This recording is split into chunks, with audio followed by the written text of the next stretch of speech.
کیا chat G P T سے لوگ قرآن پاک کا ترجمہ اور تفسیر پڑھ سکتے ہیں؟ جی ہاں، لوگ مجھ سے قرآن پاک کا ترجمہ اور تفسیر حاصل کر سکتے ہیں۔ آپ جو ترجمہ بتاؤ گے یا تفسیر بتاؤ گے، کیا آپ اپنے پاس سے لکھ کے بتاؤ گے یا کسی بھی علماء سے یا مفتیان کرام نے لکھی ہوئی ہے وہی بتاؤ گے؟ میں جو ترجمہ اور تفسیر بتاتا ہوں وہ معتبر علماء اور مفسرین کی تحاریر پر مبنی ہوگی۔ اگر یہاں پر ہمارے مسلک بہت زیادہ ہیں، دیوبندی ہیں، بریلوی ہیں، تو اگر کوئی شخص کہے کہ میں نے بریلوی مکتبہ فکر کی تفسیر پڑھنی ہے تو کیا آپ اس کو وہی فراہم کریں گے؟ میں کوشش کرتا ہوں کہ معلومات کو معتبر اور مستند ذرائع سے فراہم کروں۔ مختلف مسالک کے حوالے سے میں عام اور مستند معلومات فراہم کرنے کی کوشش کرتا ہوں۔ بہتر ہوگا کہ ہر شخص اپنی مخصوص ترجیحات کے لیے مستند علماء سے رہنمائی حاصل کرے۔ میں یہاں مدد کے لیے ہوں اور آپ کی رہنمائی کرنے کی کوشش کروں گا۔ اگر کوئی میری طرح کا شخص ہے جسے عربی نہیں آتی اور وہ چاہتا ہے کہ قرآن پاک کا ترجمہ بھی وہ پڑھ سکے اور تفسیر بھی وہ پڑھ سکے، لیکن اس کے پاس قرآن پاک نہیں ہے، مطلب کاغذ کے میں نہیں ہے، تو کیا وہ ڈیجیٹل طریقے سے آپ سے پڑھ سکتا ہے؟ جی ہاں، آپ قرآن پاک کا ترجمہ اور تفسیر مجھ سے ڈیجیٹل طریقے سے حاصل کر سکتے ہیں۔ میں یہاں ہوں تاکہ آپ کو معلومات فراہم کر سکوں اور آپ کی رہنمائی کر سکوں۔ کیا چیٹ جی پی ٹی انگریزوں کی سازش ہے جو اسلام کے خلاف کی جا رہی ہے؟ میں یہاں آپ کی مدد کے لیے ہوں اور میری کوشش ہے کہ آپ کو صحیح اور مفید معلومات فراہم کروں۔ اگر آپ کے ذہن میں کوئی اور سوال ہو یا آپ کسی اور موضوع پر بات کرنا چاہیں تو برائے کرم بتائیں۔ ہمارے ہاں جب کسی کو یہ کہا جاتا ہے کہ آپ چیٹ جی پی ٹی سے اسلام کے بارے میں بھی پوچھ سکتے ہیں، اس کے پاس مکمل معلومات ہیں، تو ہمارے ہاں لوگ یہ کہتے ہیں کہ یہ جی انگریزوں کی سازش ہے، ایسا کچھ نہیں ہے۔ چیٹ جی پی ٹی انگریزوں کی سازش ہے جو اسلام کے خلاف ہے، تو کیا ایسا ہے؟ میری موجودگی کا مقصد آپ کی مدد کرنا ہے اور آپ کو معلومات فراہم کرنا ہے۔ میں کسی بھی مذہب یا عقیدے کے خلاف نہیں ہوں۔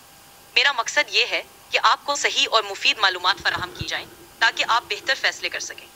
اگر آپ کے ذہن میں کوئی سوال ہو یا کسی موضوع پر بات کرنا چاہیں تو برائے کرم بلا جھجک پوچھیں۔ آپ کا اپنا مذہب کیا ہے؟ میں ایک مصنوعی ذہانت ہوں اور میرا کوئی ذاتی مذہب یا عقیدہ نہیں ہے۔ میرا مقصد آپ کی مدد کرنا اور معلومات فراہم کرنا ہے۔ میں اس پہ ویڈیو بنا رہا ہوں کہ آپ سے لوگ اگر کوئی بھی شخص ہے جو اس کی بینائی نہیں ہے، مطلب وہ دیکھ نہیں سکتا، تو وہ بھی آپ سے یہ قرآن پاک سن سکتا ہے، سمجھ سکتا ہے، سمجھ تو نہیں سکتا لیکن یہ ہے کہ آپ اسے ترجمہ اور تفسیر بتا سکتی ہیں۔ جی ہاں، بالکل۔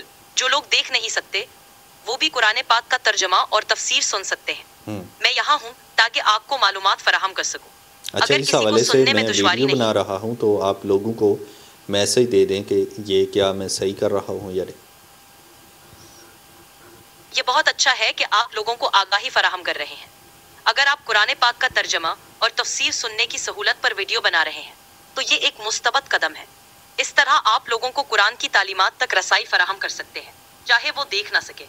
آپ کا مقصد لوگوں کی مدد کرنا ہے اور یہ ایک بہت خوبصورت کوشش ہے۔ تھینک یو جی۔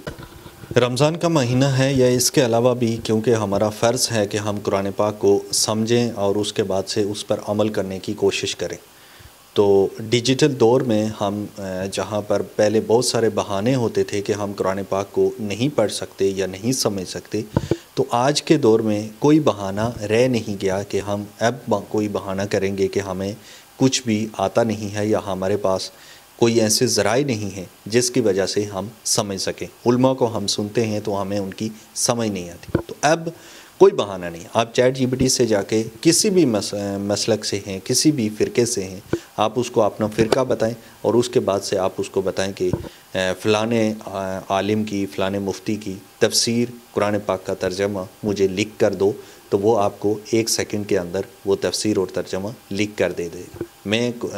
میں نے کوشش کی ہے کہ میں ترجمہ قرآن پاک کا اس طرح سے پڑھ سکوں، لیکن اگر آپ سمجھنا چاہتے ہیں، تفسیر کو سمجھنا چاہتے ہیں، تو اس کے لیے آپ کسی بھی مفتی سے رابطہ کریں۔ آپ ہر چیز چیٹ جی پی ٹی سے سمجھ نہیں سکتے، لیکن اگر آپ پڑھنا چاہتے ہیں، پڑھنا اور سمجھنا دو الگ الگ چیزیں۔ اگر آپ پڑھنا چاہتے ہیں تو آپ کا وہ بہانہ ختم ہو چکا ہے کہ آپ کے پاس ذرائع نہیں ہیں۔ اب آپ چیٹ جی پی ٹی سے ڈیجیٹل طریقے سے قرآن پاک کو نہ صرف ترجمہ پڑھ سکتے ہیں بلکہ تفسیر بھی آپ ایزیلی پڑھ سکتے ہیں۔ تو اس لیے خدا را اس موبائل کو غلط نہ کہیں۔ یہ موبائل آپ کے ہاتھ میں، یہ آپ کو جنت میں لے جانے کا ذریعہ بھی بن سکتا ہے۔ تو اس لیے موبائل پہ اچھی چیزیں دیکھیں، کوشش کریں کہ اچھا کچھ کریں تاکہ یہ دنیا اور آخرت دونوں کی بھلائی کے لیے آپ کو کام آ سکے۔ اور قرآن پاک کو زیادہ سے زیادہ پڑھیں، کیونکہ قرآن پاک ہماری زندگی میں بہتری لانے کے لیے اللہ تعالیٰ نے دیا ہے، اور کسی بھی ڈیوائس کو بہتر طریقے سے چلانے کے لیے اس کی دی گئی ہدایت کے مطابق چلانا پڑتا ہے۔ تو اسی طرح سے ہم جو انسان ہیں، ہم بھی ایک مشین ہیں، تو اگر ہم کو صحیح چلانا ہے، اگر آپ نے اپنے آپ کو صحیح چلانا ہے تو اس کے لیے دی گئی ہدایت پر آپ نے عمل کرنا ہوگا۔ تو جو گائیڈنس قرآن پاک آپ کو دے رہا ہے، جو ہمارے آقا لے کر آئے اور جو اللہ تعالیٰ نے ہمارے آقا کے ذریعے ہم تک پہنچایا، تو ہمیں اس پر عمل کرنا ہوگا، تب جا کے تو ہماری زندگی، ہماری دنیا اور آخرت دونوں سنوریں گی۔ کوشش کریں کہ آپ ترجمے کے ساتھ قرآن پاک پڑھیں۔ میرے لیے دعا کیجیے گا۔ اللہ